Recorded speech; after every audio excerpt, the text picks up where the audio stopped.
Hi, my name is Iris Gonzalez, and I will be discussing cyber defamation. So, what does cyber defamation mean? So, in general, defamation refers to a false written or spoken statement that exposes a person to public ridicule, hatred, or contempt, or injures their reputation.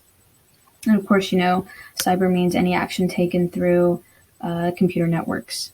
So, there are two basic forms of defamation, and those are slander and libel. Slander is damaging someone's reputation by false spoken statement, and libel is false published or written statement.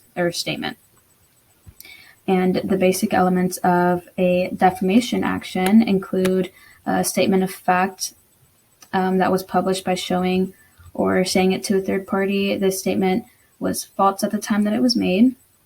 The statement is defamatory, obviously, and the statement reasonably refers to the plaintiff.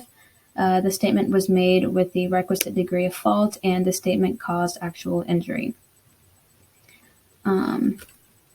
So, problems with traditional defamation law in the cyber world.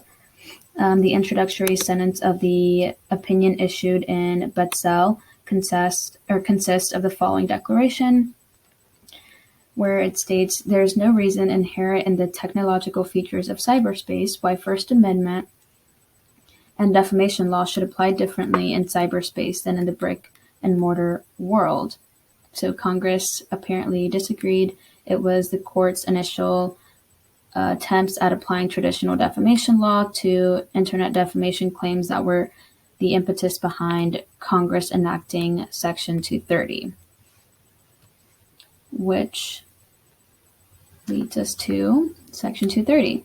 Section 230 is a section of Title 47 of the United States Code enacted as part of the United States Communications Decency Act that generally provides immunity for website platforms with respect to third-party content.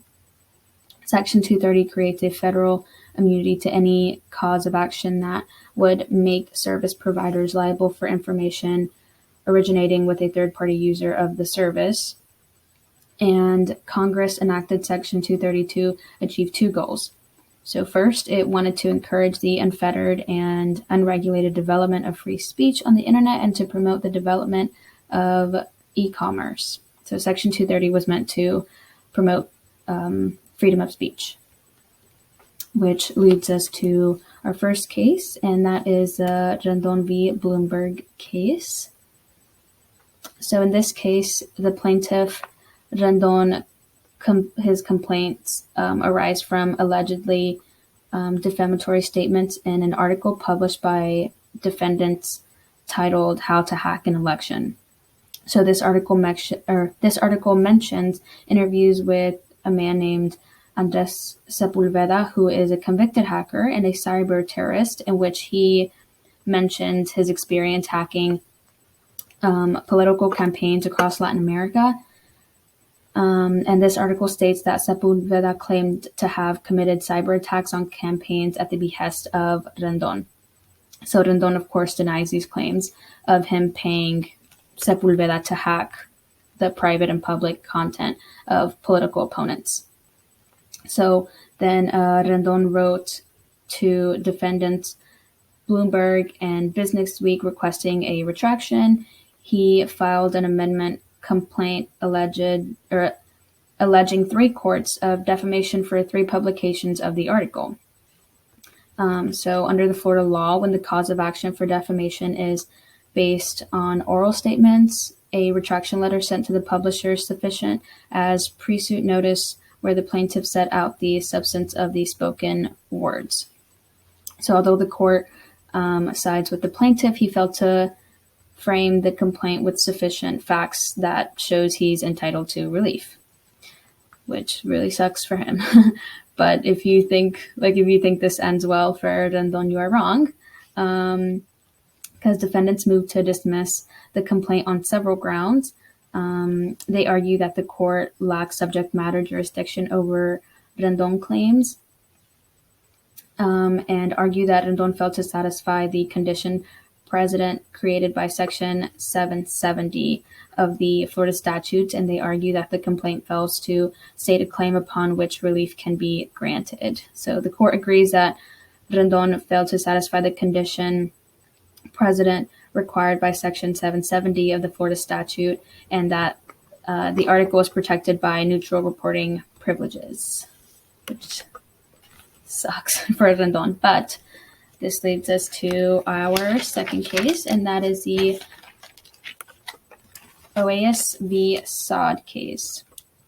So the OAS v. Sod case, the plaintiff alleged that the Crown Prince led a conspiracy to hack her mobile device, and then through a network of agents located in the U.S. and abroad, defamed and harassed the plaintiff on the internet for her reporting on Crown Prince's approval of the high-profile killing of international journalist Jamal Khashoggi, who was a critic of Saudi Arabia and the Crown Prince.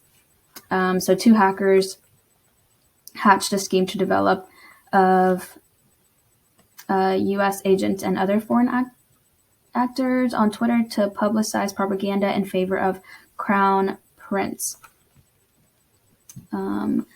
and attack his critics. So the plaintiff contends that the Crown Prince instructed these two men to recruit individuals to develop an infrastructure on Twitter in furtherance of the conspiracy. So we're going to circle back to something called Twibble later on in the presentation. So defamation law may be a state tort action. The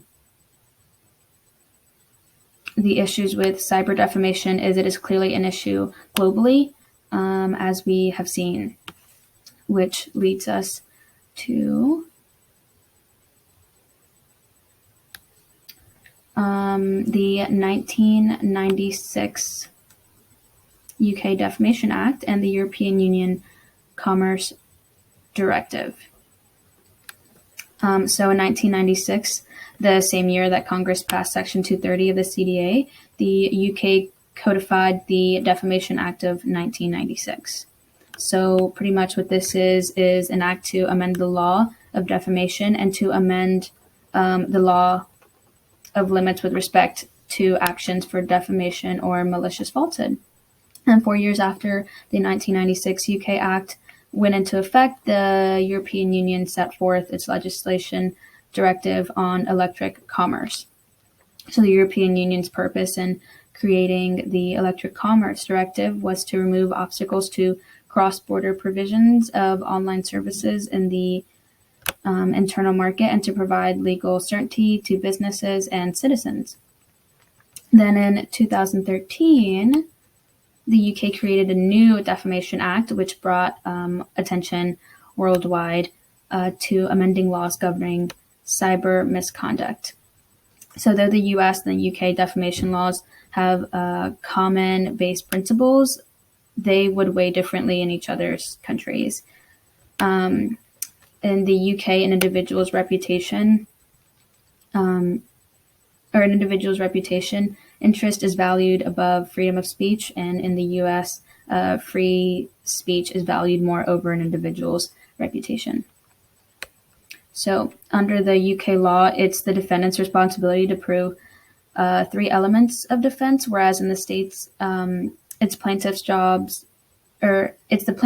to prove the defendant was not an innocent disseminator.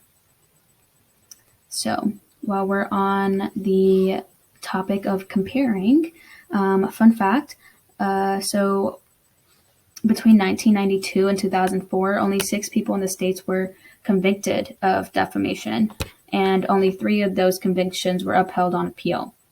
Whereas in Korea, they have criminal statutes for defamation and contempt. Defamation using true facts is also a criminal offense in Korea, which I think is kind of crazy. But while the defense of truth of the underlying facts generally shields defendants in American courts while the defense of truth of the underlying facts generally shields defendants in American courts even from civil liabilities. So let's circle back to what I mentioned earlier, which was Twibble. So Twibble is libel in the content of blogging through Twitter. A challenge facing the Twitter community related to defamation law is establishing a proper way of handling false defamatory content on Twitter. So Twitter gives all its users the opportunity to publish, therefore the opportunity for self-correction. This leads us to case number 3, which is the Finley v. Kelly case. So with this case, the plaintiff sues the defendant due to being routinely threatened by the defendant through social media and email accounts. So the defendant threatened to say false allegations to third parties to get the plaintiff fired from their job, then created a Facebook account and exposed documents that included photos of the plaintiff. So ways to get yourself out of this pickle, if you find yourself in it, would be to request a publisher of the material to remove it. If that doesn't work, then you can contact social media administration or the page it was posted on and ask them to remove it. And if that doesn't work, then you would obviously have to hire a lawyer and request that they send a letter to the publisher threatening to take legal action, and of course keep records of everything. So thanks for listening to my presentation on cyber defamation.